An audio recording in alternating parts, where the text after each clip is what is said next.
Vamos falar do terceiro período. Esse terceiro período nós já vamos ter um pouquinho mais de tempo aí, porque bastante coisa interessante vai acontecer.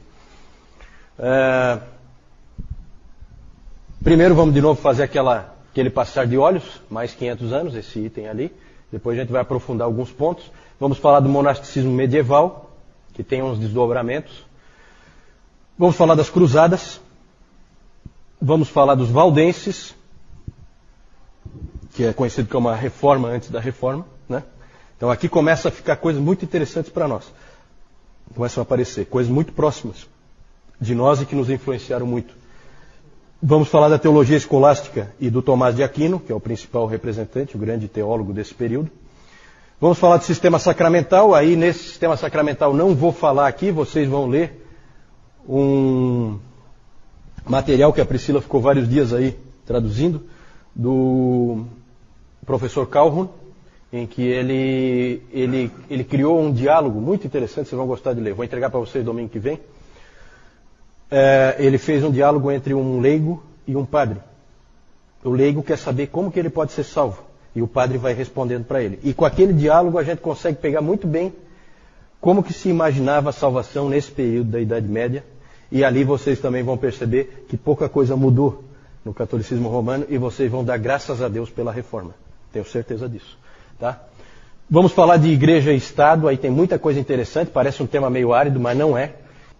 Vamos falar do nascer do sol da reforma. A reforma vai começar a aparecer.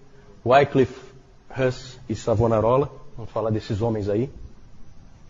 Vamos falar dos místicos, misticismo e a devoção moderna e o ocaso da Idade Média. Isso aí são os temas que a gente vai falar. É claro que hoje a gente só vai começar e vamos continuar no domingo que vem. Primeiro aquela passada de olhos nesse novo grupo de 500 anos. Vamos nos localizar, tá, gente? Nós estamos agora depois do ano 1000. De 1000 a 1500. Certo? Mais ou menos, né? Do século... Nós estamos... Ano 1001 é o século 11 e o ano 1500 é o último ano do século 15. Vamos começar falando mais das igrejas que estão mais distantes de nós, até a gente chegar na igreja ocidental. Nesse período de mais 500 anos, como está o cristianismo na África? Vai mal. A palavra é sobrevivência. Está meramente sobrevivendo. A igreja sobrevive no Egito, no resto do norte da África desapareceu. Na verdade, hoje, o norte da África é um dos piores lugares para o cristianismo. Né? Imagina, né, o berço de grandes homens. Né? É muito, muito estranho isso. Mas, no Egito ainda permanece a igreja copta, com dificuldades, com perseguição, mas ela permanece, ela é relativamente tolerada e tal, pelos muçulmanos e vai. Na Núbia, ela atinge seu ponto máximo, no Sudão, atinge seu ponto máximo e aí entra em declínio. E aí praticamente desaparece no fim desse período.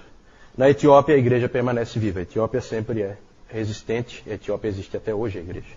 Né? Na Ásia, podemos dizer que houve crescimento, declínio e eclipse nesse período. Cresce, começa a cair e desaparece. Mais ou menos isso. Na China, nós vimos que o cristianismo sumiu quando sumiu a dinastia Tang, a gente viu isso antes.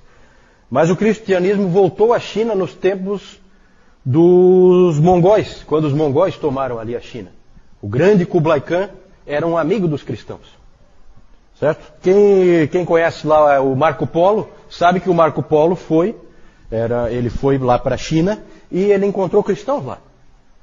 Certo? No século XIII, Marco Polo.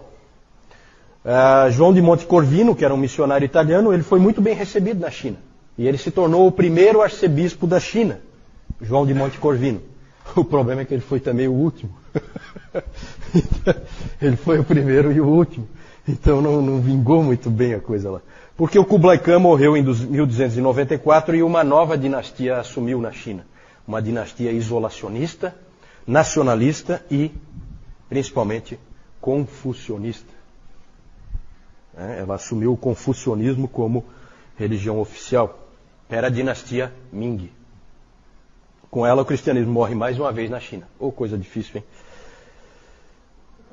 Na Pérsia a igreja se fortaleceu até o século XIII e aí entrou em declínio.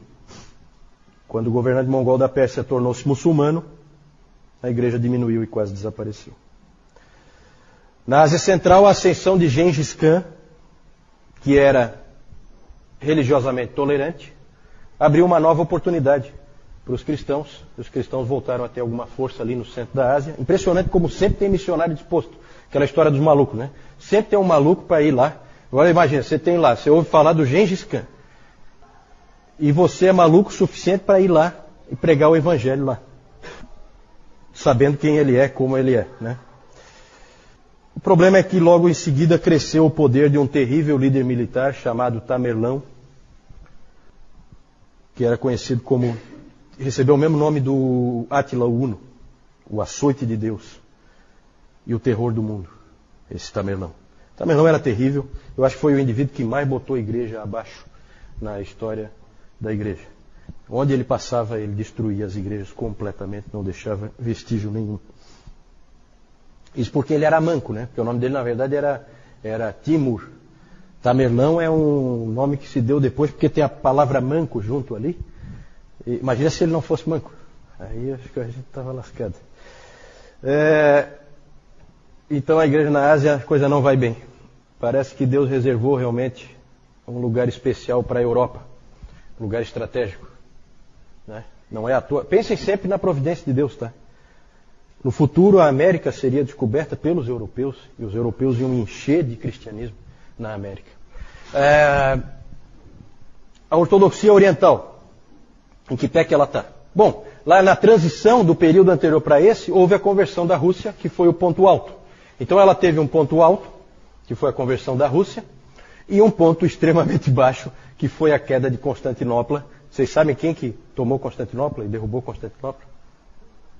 Os turcos otomanos, exatamente. Os turcos otomanos tomaram Constantinopla em 1453. Que é, para o estudo da história, a queda do Império Romano do Oriente. Certo? Não existe mais Império Romano em lugar nenhum. Né? Acabou-se. Tem o fantasma do Império Romano, que é o catolicismo. Né? Que eu falei numa outra vez. Esse é o fantasma. Vamos falar do catolicismo romano. E a gente pode falar de catolicismo romano mesmo, tá? Por quê? Porque o catolicismo romano. Não existe no Ocidente nenhuma outra igreja. Sabe? Isso a gente tem que ter bem em mente. Quem é Lutero? É um católico romano. Quem é Calvino? É um católico romano. Todos são católicos romanos. Não existe outra igreja. Só que o catolicismo romano, ele se caracteriza por algumas coisas que nós vamos ver agora. E essas coisas se fortalecem nesse período de 500 anos que a gente começou a estudar agora. Algumas coisas acontecem nesse período. A consolidação da cristandade. O que é cristandade? É a união muito forte entre igreja, Estado e cultura. Essas três coisas extremamente unidas. Igreja, Estado e cultura. Isso se consolida na Europa. Uma outra característica desse período, e que já vem sendo sempre uma característica do cristianismo no Ocidente, é a diversidade. Diversidade. Graças a Deus pela diversidade que possibilitou que você tivesse monges lá como Lutero, meio doidos, que pensam diferente do resto da igreja e que podem pensar diferente. Tem o direito de pensar diferente. Até ser queimado, né? Mas de início pode pensar diferente. Então essa diversidade é interessante. Isso acho que já deu para perceber. Né? Falamos antes daquele conflito dentro do mesmo mosteiro entre dois professores, pensando completamente diferente. E essa aí é sempre uma característica do cristianismo ocidental, não só do catolicismo romano, mas do próprio cristianismo ocidental, porque com os protestantes a gente vê exatamente a mesma coisa. Diversidade. A luta com o Islã, nesse período, é o período da grande luta com o Islã. Vimos que os muçulmanos tinham tomado toda a Espanha, então parte da Europa era deles. Como se chamam os muçulmanos da Espanha? Como eles eram conhecidos? Quem é que sabe? Os mouros, exatamente, os mouros. E, principalmente, o que eles tinham tomado? Que isso aí era inadmissível. a Terra Santa. Isso era inadmissível. O fato deles terem tomado a Terra Santa vai ensejar o quê nesse período? As Cruzadas. As Cruzadas. Um dos capítulos tristes da história do cristianismo. Né? As Cruzadas. Também é um período em que nós vamos ter muito fortemente a controvérsia das investiduras, por causa da proximidade muito grande entre igreja e Estado. Começa a haver, nós vamos ver isso aí um pouquinho mais de detalhe, tá? Mais para frente. Aqui é um passar de olhos. A controvérsia das investiduras é o seguinte: quem pode nomear o bispo? O rei? O papa? O rei ou o papa? O rei e o papa? Quem pode? Morreu o bispo. Aí o rei quer pôr um cara dele. Mas o papa quer pôr um cara dele. E aí há essas brigas de poder. Sempre há essas controvérsias. Isso aí é muito interessante. Nós vamos tratar com um pouquinho mais de cuidado naquele item igreja e Estado. A produção teológica desse período é interessante. Não agrada muito a forma como a teologia era escrita, mas era o modelo que eles seguiram, porque eles seguiram um filósofo grego chamado Aristóteles, e isso determinou mais ou menos como a teologia era feita. E o grande expoente desse período na teologia é Tomás de Aquino. Tomás de Aquino, que é o grande teólogo do catolicismo romano. O que mais que se pode falar aqui? Surgiram novas ordens monásticas, outras se fortaleceram, vou falar daqui a pouquinho. Construíram-se grandes catedrais e palácios, agora num novo estilo, não no estilo romanista, mas no estilo gótico, certo? Porque agora são os bárbaros que estão ali, que já não são mais tão bárbaros assim. Na literatura há avanços, na verdade no final desse período nós temos o Renascimento, surgindo na Itália. Então nós vamos ter homens como Dante Alighieri e a sua Divina Comédia. Temos o Geoffrey Chaucer com os Contos de Canterbury. A produção literária começa a crescer, ficar mais forte.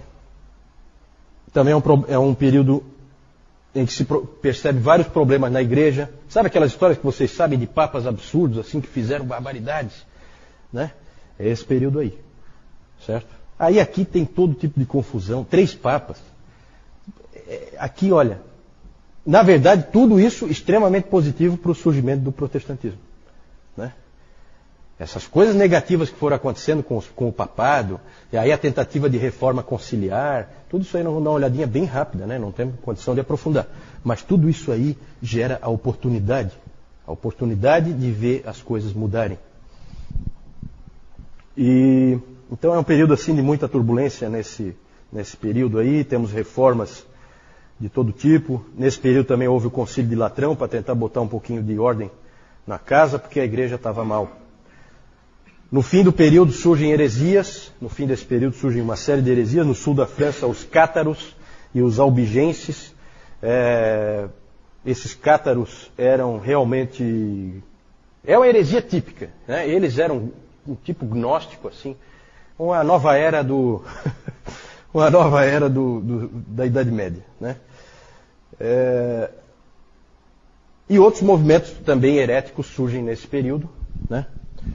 Só que esses hereges aí a gente vai começar a gostar deles, porque são os hereges com os quais a gente vai começar a se identificar, né? Para a Igreja Católica Romana, hereges. Para nós, heróis.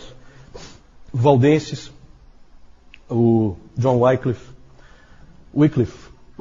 eu acho que é Wycliffe que se pronuncia, o John Huss, na Boêmia. O Wycliffe e os seus Lollardos, eles pregaram a graça, traduziram a Bíblia, tudo coisas que nós gostamos, né? A mensagem dos Lollardos chegou até Praga, na Boêmia, hoje República Tcheca. Chegaram até Praga e atingiram John Huss, que foi queimado na estaca em 1415, no Concílio de Constança. E no século XV também, em Florença, na Itália, outro herege foi queimado, Girolamo Savonarola, queimado em 1498. Quando Savonarola foi queimado na estaca,